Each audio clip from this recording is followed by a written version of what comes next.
Today, the greatest risk of global catastrophe doesn't look like this. Instead, it looks like this. If anything kills over 10 million people in the next few decades, it's most likely to be a highly infectious virus rather than a war.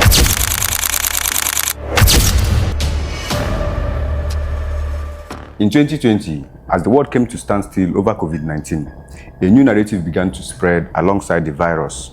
It didn't come from the World Health Organization or any government. It came from ordinary people, like on WhatsApp groups, in YouTube videos, street conversation, Facebook posts, and online forums across Nigeria, Africa, and beyond.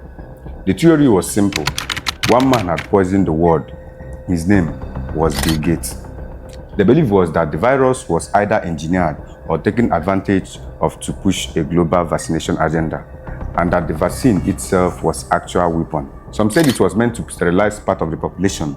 Others believe it was to control people digitally. The story evolved into claims that the vaccine had long-term effects that the governments weren't actually disclosing. And when it didn't end with the jab, the theory grew stronger.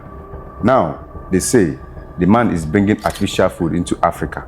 Food grown in labs, food genetically modified, food people were told to eat without knowing how it was made in the first place.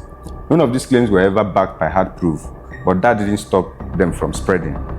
By 2021, during the peak of the vaccine rollout, videos warning Nigerians not to take the Gates vaccine were going viral. In December of that year, when Nigerians received nearly over 4.8 million doses of Moderna AstraZeneca vaccine generated through international programs, many Nigerians refused to take it for many reasons. In the state of Kano, Abuja, and parts of Lagos, the question changed from is COVID real to who really benefits from this. This wasn't exclusive to Nigeria. In Tanzania, former President John Magufuli openly rejected COVID vaccines, claiming they were unnecessary and potentially harmful. He died months later, officially of heart failure, but some Tanzanians still believe it was because he spoke out. It's important to be clear. This video does not endorse the belief that Bill Gates poisoned the world. We are not here to push fear or amplify paranoia. Instead, we are asking why so many people believe it. What fuels this level of distrust? Why do millions of people, even without proof, stand by these theories? In the same way, many don't believe the official COVID-19 story. They don't trust the vaccine rollout, and they are increasingly skeptical of the new wave of artificial food projects in Africa. We are here to break it down without propaganda or guesswork, but with facts, timelines, and evidence. At the end of this video, we'll be answering this question: how Bill Gates is trying to kill Africans by reducing the population, and how our influencers are being part of this mission. To ride on, don't forget to like, subscribe to the end. To understand why millions believe that Bill Gates poisoned the world, we need to trace how it became one of the most powerful and controversial figures in global health without ever holding any political office. Bill Gates made his name in technology. In 1975, he co-founded Microsoft, building it into the world's largest software company. In 2000, he stepped down as CEO and shifted his focus to philanthropy. That same year, he and his then wife founded the Bill Gates and Melinda Gates Foundation with the stated mission to improve healthcare and reduce poverty globally. By 2010, the Gates Foundation had already committed billions of dollars to public health. But it wasn't until the rise of infectious disease like Ebola in 2014, Zika in 2016, that Gates began to sound more urgent about the threat of global pandemic. In 2015, he gave a widely viewed TED Talk titled "The Next Outbreak. We Are Not Ready," where he warned the world that a virus would be the next global disaster. Today, the greatest risk of global catastrophe doesn't look like this. Instead, it looks like this. If anything kills over 10 million people in the next few decades, it's most likely to be a highly infectious virus rather than a war. That talk would surface during the COVID-19 crisis, fueling claims that he had somehow predicted or planned the outbreak. When COVID-19 hit in early 2020, Gates was no longer just a philanthropist. He was now at the center of the pandemic response. His foundation had already poured over $4.1 billion into GAVI, the Vaccine Alliance, an organization Gates helped launch in 2000 to increase access to immunization in poor countries. GAVI works closely with the World Health Organization and the UNICEF, as well as the major pharmaceutical companies. Through GAVI and the Coalition for Epidemic Preparedness Innovation, which the Gates Foundation also funds, Gates played a key role in the COVAX program, a global initiative designed to ensure equitable vaccine distribution. The goal was to prevent rich nations from hoarding vaccines while poorer countries were left behind. On paper, it was a noble mission, but it didn't play out that way. By late 2020 and early 2021, Western countries had secured the vast majority of vaccine doses, leaving Africa and underdeveloped regions scrambling for it. COVAX delivered doses, but often small numbers, late or close to expiration. Many saw this as a failure. Meanwhile, Gates was appearing frequently on news outlets like the CNN, BBC, Bloomberg, speaking with the authority of a world leader. He advocated for vaccine passports, global lockdown coordination, and increased funding for pandemic surveillance system. The problem wasn't that Gates was involved, it was how involved he was. This was where the distrust started to grow. In 2021, reports began to circulate about how the Gates Foundation had financial ties to companies like Pfizer and biotech. This raised questions if it were purely philanthropy or was it also a business for Bill Gates. That's how the theory began to form. Not from imagination, but from patterns. One man, unelected and unaccountable, was helping control who got vaccines, how they got them, and when. He had influence over international health bodies, pharma giants, and African policy, all at once. That level of control, even if it's legal, became difficult to separate from suspicion. Now, to answer what must be your questions.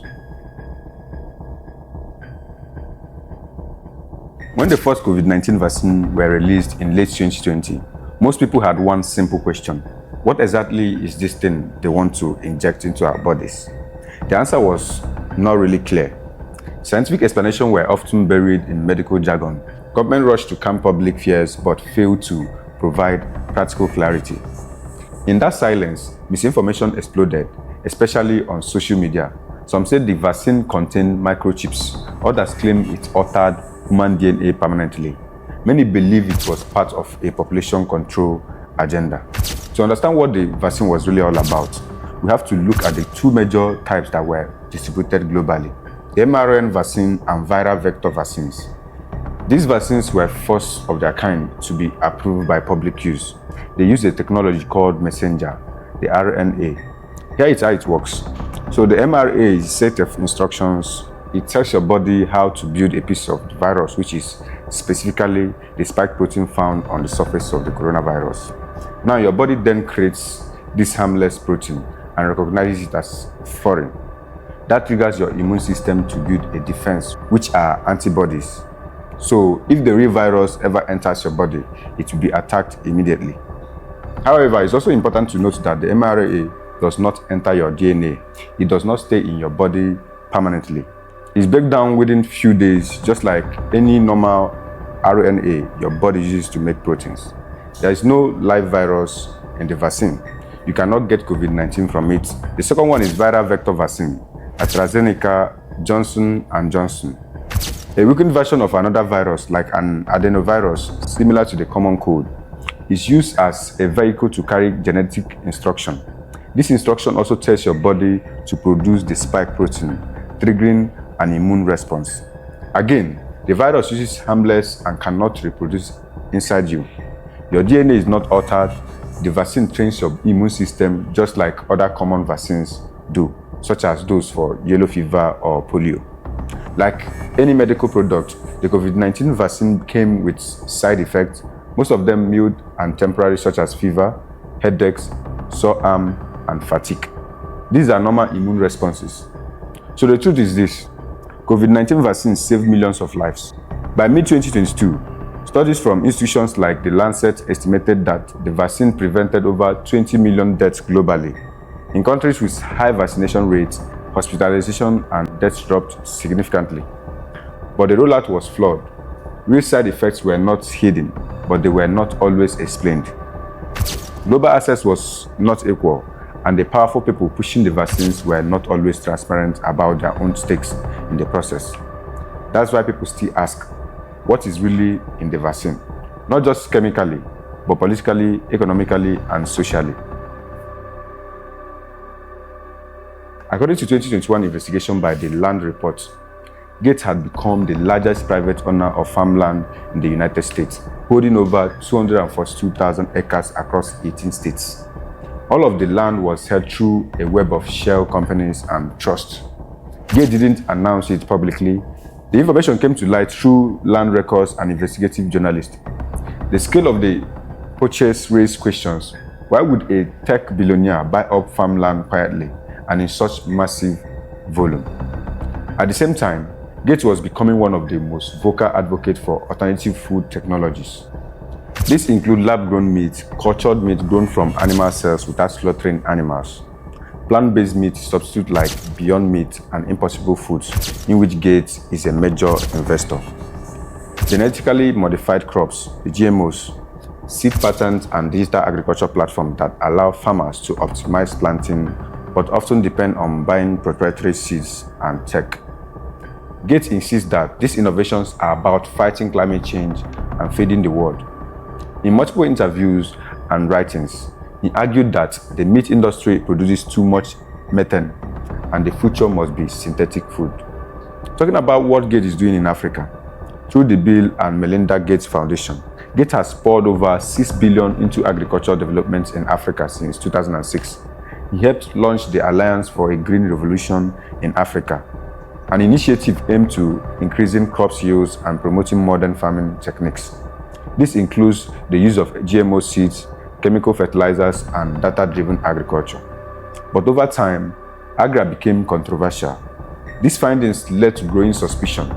African food systems, which are diverse and community-driven, were now being reshaped by foreign corporations, patent seeds, and external donors with their own models of what agriculture should look like. BillGate was at the center of it all. These are several reasons why people are afraid or skeptical about this. We have lack of transparency. Gates does not operate like government or public body. His foundation makes decisions through private boards. African farmers and communities often have no say to what is being introduced to their land. We have seed dependency. Many of GMO seeds promoted by Gates-backed initiatives are patented, meaning farmers cannot save seeds for next season. They have to buy new ones each year, often from companies like Monsanto, now Bayer, and companies with long history of controversies in the global south. We also have loss of sovereignty. Food is more than nutrition. It's culture, economy, survival, and identity. When foreign design systems take over, local control weakens. African farmers become consumers of foreign agriculture tech, rather than controller of their own soil. And lastly, we have health and environmental concerns. The long-term effects of lab-grown meat, genetically modified crops, and chemical-heavy farming in African contexts are still unknown, and there is little regulation or accountability when these projects go wrong. That's the harsh question. There is no denying that Africa faces real agricultural challenges, from climate change to poor infrastructure. Technology and investments are needed. But the question is, who decides the solutions are right? Is it African farmers, food scientists, and communities? Or is it the billionaires from the West with little connection to the soil? The danger isn't necessarily in the food itself, it is the control of the food system. If the future of what Africans grows and eats is decided in boardrooms in Seattle or Geneva, then I'm afraid that African is not being helped. It is being managed. That is not development, that is dependency. So in conclusion, Gates may not try to poison the continent, but when one man holds such a strong grip over land, seeds, and food policies, and agricultural tech, then Africa has rights to ask, who is truly feeding us, and on whose terms? I hope this video has opened your eyes to what the real question is. If you love the truth and want to be part of the truth, don't forget to like and subscribe. Drop your comments about this. See you in our next video. Bye for now.